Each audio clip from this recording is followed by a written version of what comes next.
बुढ़िया और उसकी दो बेटियां। बुढ़िया और उसकी दो बेटियां कि ये है एक पुरानी कथा है।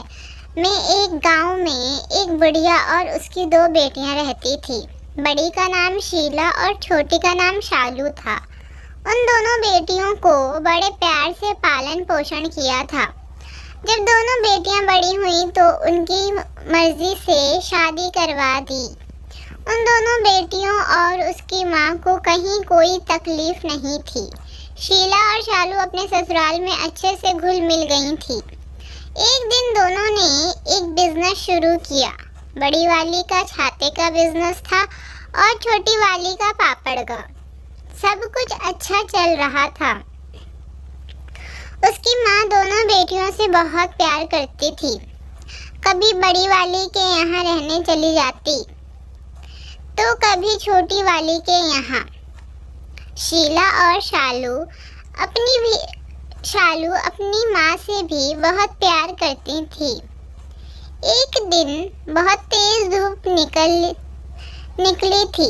उसकी माँ शीला को याद करके रोने लगी, जिसका छाते का दुकान था, क्योंकि कुछ दिनों से ठीक से नहीं चल रहा था।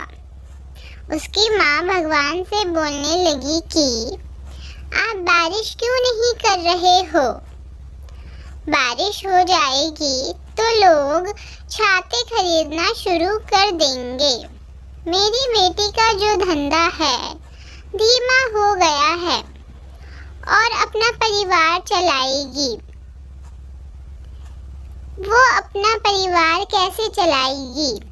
इतना बात बुढ़िया ने कहा कि चमत्कार हो गया और बारिश शुरू हो गई। बुढ़िया खुश हो गई और उसके चेहरे पर मुस्कान आ गई। फिर उसके चेहरे पर अभी मुस्कान आई ही थी कि उदास हो गई और वापस आसमान के ऊपर देखकर बोलने लगी, हे भगवान, यह आपने क्या कर दिया? मेरी दूसरी बेटी का तो पापड़ का बिजनेस है। वो सुखाएगी नहीं तो बिकेंगे कैसे? मेरी दूसरी बेटी के बारे में तो सोचो। अब ये बुढ़िया का रोजाना का आदत हो गया था। जिस दिन बारिश हो रही थी उस दिन कह रही थी कि धूप क्यों नहीं हो रही है, और जिस दिन धूप हो रही थी तो कह रही थी कि बारिश क्यों नहीं हो रही। अगल बगल वाले देखते तो बोलते कि ये बुढ़िया पागल हो गई है, दिन भर अपनी बेटियों के लिए रोती ही रहती है। एक बार एक साधु वहां से निकल रहे थे और ये आसमान को देखकर रो रही थी। हमेशा की तरह साधु ने पूछा कि ये रो क्यों रही है? तो लोगों ने कहा कि आप इनके चक्कर में मत पड़िए, ये हमेशा रोती ही रहती है।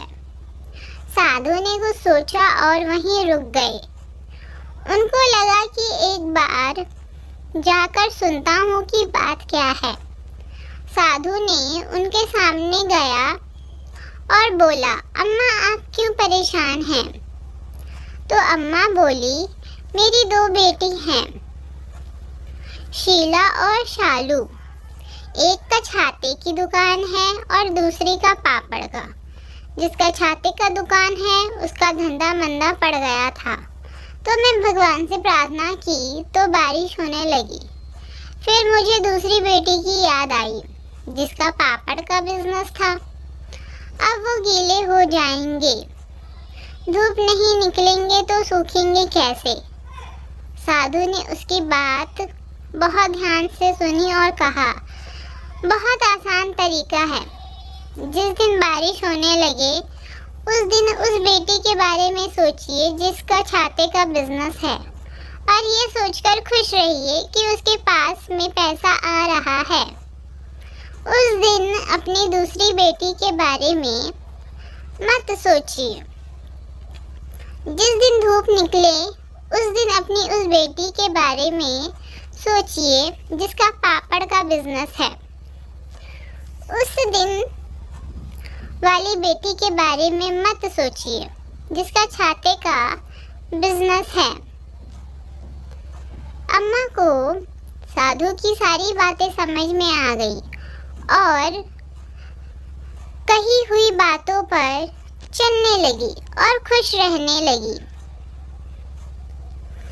सारांश, बुढ़िया और उसकी दो बेटियों की कहानी से हमें यही सीख मिलती है कि बुरे समय में इंसान की हिम्मत टूट जाती है।